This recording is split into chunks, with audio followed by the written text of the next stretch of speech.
안녕하세요. 법무법인 백송TV 박윤혜 대표 변호사. 안희준 대표 변호사입니다. 민사사건이나 형사사건이 발생한 경우 변호사를 선임해야 하는 경우가 많은데요. 이번 시간에는 좋은 변호사를 선임하는 방법에 대해 알아보도록 하겠습니다. 먼저 법무법인 백성과 변호사님 소개 부탁드립니다. 네, 저는 2019년 7월 30일자로 대구지검 검사장을 마치고 서초동에 법무법인 백성을 설립하였으며 현재 법무법인 백성은 판사, 검사 출신 변호사 9명 등 총 변호사 20명으로 운영되고 있습니다. 변호사를 선임할 때 어떤 변호사를 선임해야 할까요? 연차 높은 변호사, 유사사건 처리 경험이 많은 전문성 있는 변호사를 선임해야 합니다. 법조 경력이나 변호사 연차가 높은 변호사를 선임하는 것이 좋은데 연차가 높다고 해서 모든 사건을 경험할 수는 없습니다. 그래서 자신의 사건과 유사한 사건을 처리한 경험이 많은 전문성 있는 변호사를 선임하는 것이 좋습니다. 그럼 유사사건 처리 경험이 많은 변호사는 어떻게 찾을 수 있나요? 유사한 문제를 경험한 동료, 주변 지인이나 아는 변호사의 추천을 받는 것이 제일 좋습니다. 그러나 이런 분들이 없는 경우에는 인터넷상 검색 시스템이나 블로그 등을 이용하기도 하는데 그것이 어느 정도 도움이 될 수는 있어도 너무 인터넷 광고에 의존해서는 좋은 변호사를 찾기 어려울 수 있습니다. 그 변호사가 실무 경험을 갖추었는지는 어떻게 알 수 있을까요? 내 사건을 가지고 직접 만나 상담 후 사건에 대한 이해, 해결 방법 등을 듣고 전문성이 있는지 여부를 판단하고 변호사가 판사, 검사로서 근무한 실무 경험이 있다면 실제 사건 변론이나 처리에 많은 도움이 될 수 있습니다. 다른 유의사항은 무엇이 있을까요? 추천을 받거나 인터넷 검색 등을 통해 변호사를 찾은 경우에도 변호사의 경력, 능력 등을 홈페이지, 블로그 등으로 충분히 검증하고 직접 상담해 본 후 적합한 변호사를 선임해야 합니다. 인터넷 검색 등을 통해 변호사를 찾는 사건은 어떤 사건들이 있는가요? 성범죄, 이혼, 마약, 음주운전 사건 등은 남에게 알리는 것이 창피할 수 있어 인터넷 검색으로 변호사 관련 정보를 많이 찾아봅니다. 그런데 이렇게 검색된 정보는 대부분이 광고이거나 사무장이 상담하여 처리하는 경우가 있을 수 있기 때문에 조심해야 합니다. 그럼 어떻게 해야 하는지요? 적어도 두세 명의 변호사와 상담한 후에 나에게 적합한 변호사를 결정하는 것이 좋습니다. 다만 이 경우 유료 상담인 경우가 많아 다소 상담 비용이 들 수는 있으나 무료 상담도 있어서 방문 전에 미리 상담료 부분을 문의해 보는 것이 좋습니다. 누가 상담하는지도 중요한가요?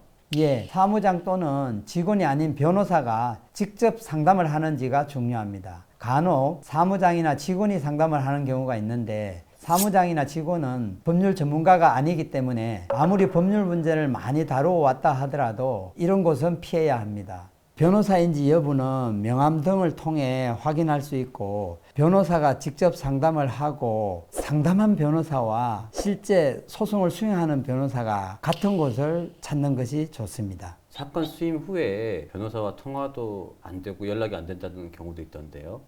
변호사가 사건을 수임한 후 의뢰인과 연락을 피하거나 연락이 안 되는 경우가 있다고 합니다. 변호사가 사건을 수행하면서 의뢰인과 계속적으로 소통을 하고 사건에 대한 사실관계 파악, 증거관계 수집이 장기적으로 필요한 경우가 많은데 변호사가 연락이 안 되는 경우 사건에 대한 관심이 없고 제대로 처리할 가능성이 낮아 피해야 합니다. 소통과 관련하여 더 필요한 것이 있는가요? 사건을 수임한 후 의뢰인에게 사건 진행 사항에 대해 연락을 해주지 않는 경우가 많다고 합니다. 의뢰인도 사건을 변호사에게 맡겨두고 알아서 잘 해주겠지 하고 무관심하게 해서는 안 되고 변호사 사무실에 주기적으로 연락해 사건 진행 상황이나 궁금한 부분에 대하여 질의도 하고 관심을 충분히 가져야 합니다.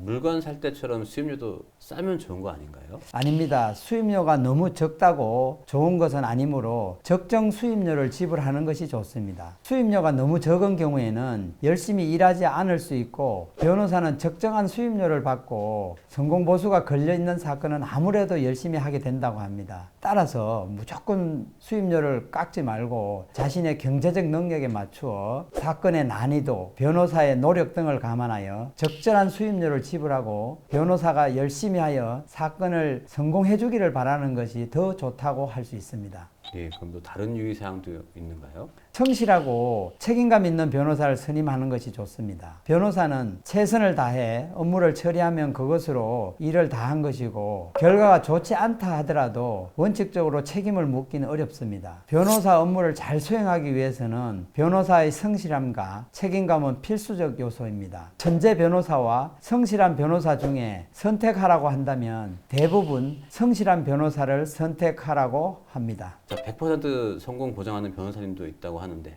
어떤가요? 상담 후 사건의 결과에 대해 지나치게 장담하는 변호사는 피해야 합니다. 소송은 상담 시와 다르게 흘러가는 경우도 많고 생물과 같아서 무척 변화무쌍합니다. 아무리 쉬운 사건이라도 대부분의 사건에 대하여는 처리 결과를 누구도 예단하기 어렵습니다. 성실하고 자기 사건처럼 최선의 노력을 다하겠다고 하는 변호사를 선임해야 안전합니다.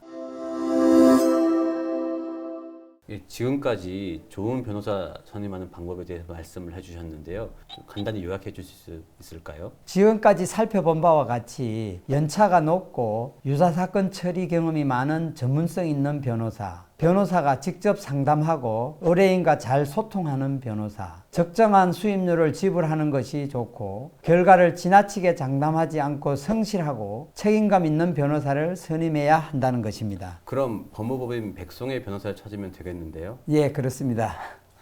예, 오늘 영상 여기까지고요. 소중한 시간 함께 해주셔서 감사합니다. 내용이 좋았다면 구독, 알람 설정, 좋아요 부탁드립니다. 감사합니다. 예.